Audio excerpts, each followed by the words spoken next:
तो hello students, हमने पिछली वीडियो में विलोपन विधि सीख ली थी। तो आज की इस वीडियो में हम प्रतिस्थापन विधि सीखने हैं। कैसे होता है पूरे डिटेल में हम लोग सीखेंगे, क्योंकि आपके बोर्ड एग्जाम में आता ही आता है, 3 से 4 नंबर में आएगा। बहुत इंपॉर्टेंट है। आपको बोल देगा प्रतिस्थापन विधि से हल कीजिए या विलोपन विधि, तो आपको दोनों विधि आनी चाहिए। ठीक है, तो कैसे हो करना है आज की इस वीडियो में हम लोग सीख लेंगे। तो देखो, प्रतिस्थापन विधि का मतलब क्या होता है। किसी समीकरण एक का मान समीकरण दो में प्रतिस्थापित करने को ही प्रतिस्थापन विधि करते हैं। ठीक है, जैसे कि मान लो आप x का मान निकाल कर समीकरण दो में रखोगे। ठीक, अगर समीकरण दो का मान निकाल रहे हो तो समीकरण एक में रखना होगा। इसी को हम प्रतिस्थापन विधि कहते हैं, प्रतिस्थापित कर देना होता है। तो कैसे होगा आइए हम लोग सीखते हैं। देखो, तो समीकरण एक से मान लो हम चाहे आप समीकरण एक लो चाहे दो लो, तो हम समीकरण एक लेते हैं, आपकी मर्जी। तो समीकरण एक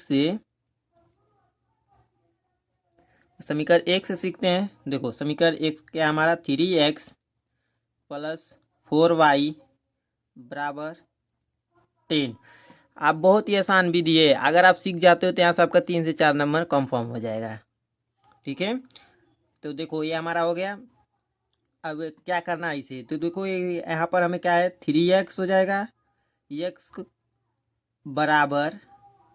10 + 4 है, हमें इधर कर देना -4y। ठीक, ये हो जाएगा। ठीक, और ये हमारा 3 है, इसे भाग में ले आना है।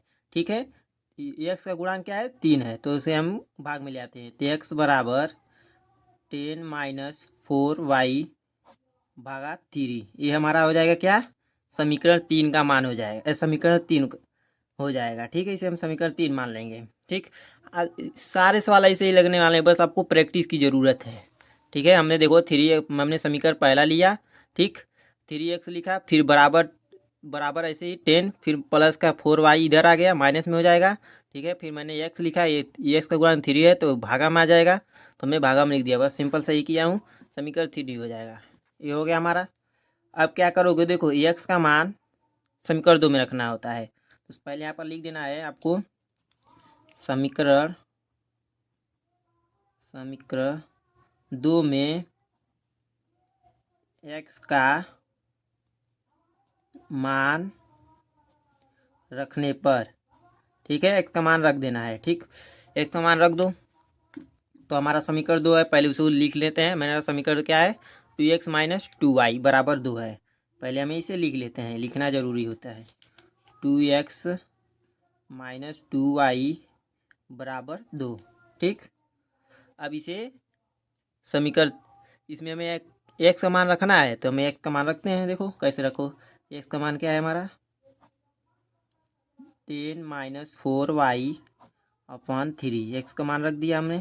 फिर -2y = 2 हो गया ना, इतना कर दिए आप। अब इसे हल करो, देखो इसका करोगे क्या हो जाएगा, इधर तो 10 दूना क्या होगा, 20 हो जाएगा।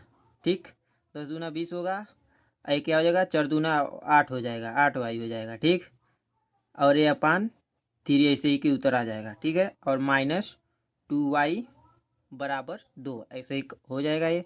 अब इसे भी हमें सिंपली करना है, तो देखो यहाँ पर हमारा एक छिपा रहता है। ठीक है, तिर्यक गुणा कर दूँ, सॉरी तिर्यक गुणा नहीं, मतलब इसके हमें अभी हल करना है। कैसे करेंगे ये देखो, पहले बहुत गर्मी हो रही भाई। तो 20 - 8y माइनस, हाँ तिर्यक गुणा ही कर दो, वो भी एलसीएम लेना रहता है। अब चाहे एलसीएम लेकर और इसे गुणा कर दो, तो देखो ऐसे एज इट इज लिख दिया हूँ। अब 3 दूना 6 हो जाएगा, अपान 3 हो जाएगा बराबर 2। ये सिंपल ऐसे उतार देना है। ठीक है, इतना समझ में आया। देखो हमने क्या किया है, सिंपल एक बार और समझो। हमने 10 दूना 20, दो 10 दूना 20 हो जाएगा ना, चाहे 2 दूना 10 करो, 20 करो, या 10 दूना 20 करो, सिंपल बात ही की है। अब फिर 4 दूना 8 हो जाएगा। ठीक है, तो -2y = 2। अब भागा एलसीएम लोगे, नीचे 3 है तो हमें 3 उतार देना। अभी यहाँ पे हमें एलसीएम लेना है, तो नीचे एलसीएम लोगे तो 3 होगा।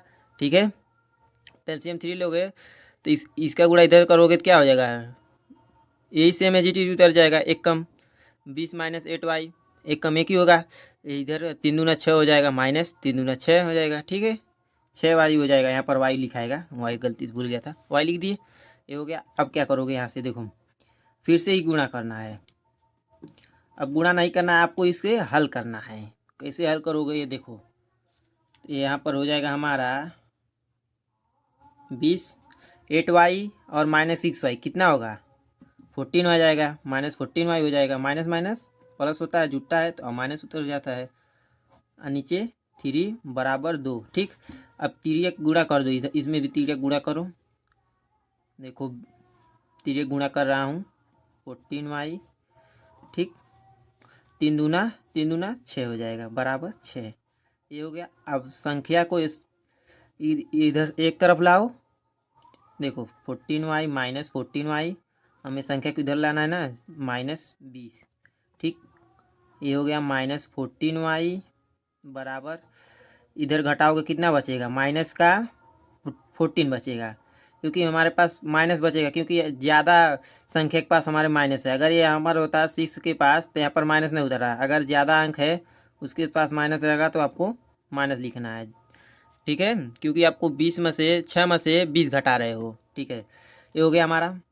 अब माइनस माइनस कैंसिल हो जाएगा, क्या बचेगा, y बराबर 14 अपान 14 होगा, भागा में आ जाएगा, y का गुणांक कोई 14 है तो ये हमारे भागा में आ जाएगा, तो ये कट जाएगा तो ये होगा 1 हो जाएगा, तो y बराबर 1 मान आ जाएगा। हमने y का मान निकाल लिया है। ठीक है, y का मान हमारा आ चुका है। अब क्या करोगे, y का मान हमें समीकरण 1 में रखो या चाहे 2 में रखो, सिंपल है, चाहे समीकरण 1 में रख दो चाहे 2 में रखो, आपका आंसर वही आएगा। तो देखो हम y का मान समीकरण 1 में रख देते हैं, लिखना पड़ेगा, इधर पेज देखते हैं, हाँ इधर है। देखो y समीकरण एक में y का मान रखने पर, समीकरण 1 में y का मान रखने पर, समीकरण एक हमारा क्या था, आप कॉपी में नोट करते चलिएगा, 3x + 4y बराबर 10। ठीक, 3x + 4, हमने y का मान कितना निकाला था, 1 आया था, हमारा y का मान 1 आया था ना। यहाँ पर देखो मैं आपको इधर दिखा देता हूँ, 1 निकाला था, तब मैं y का मान रख रहा हूँ यहाँ पर, तो बराबर 10 हो जाएगा। फिर अब 3x, यहाँ पर ऐसे चिन्ह बनाते चलिएगा, 3x हो जाएगा प्लस 4 एकम 4 हो जाएगा, बराबर 10। फिर संख्या को एक सामने ले लो, 3x बराबर 10 + 4 है, माइनस इधर आ जाएगा, +4 आया तो इधर आएगा तो माइनस होगा ना, -4 हो जाएगा। ठीक है, अब इसे हल करो, 3x बराबर कितना बचेगा, 6 बचेगा, 3x बराबर 6, गुणांक 3 है तो नीचे आ जाएगा, कट जाएगा, 3 दूना 6 बचेगा, तो हमारा x का मान क्या आ जाएगा, x बराबर 2। हमने x और y का मान निकाल लिया, और y का मान कितना था, 1 था। ये हमारा प्रतिस्थापन विधि हल हो चुका है। ऐसे ही आपको करना है।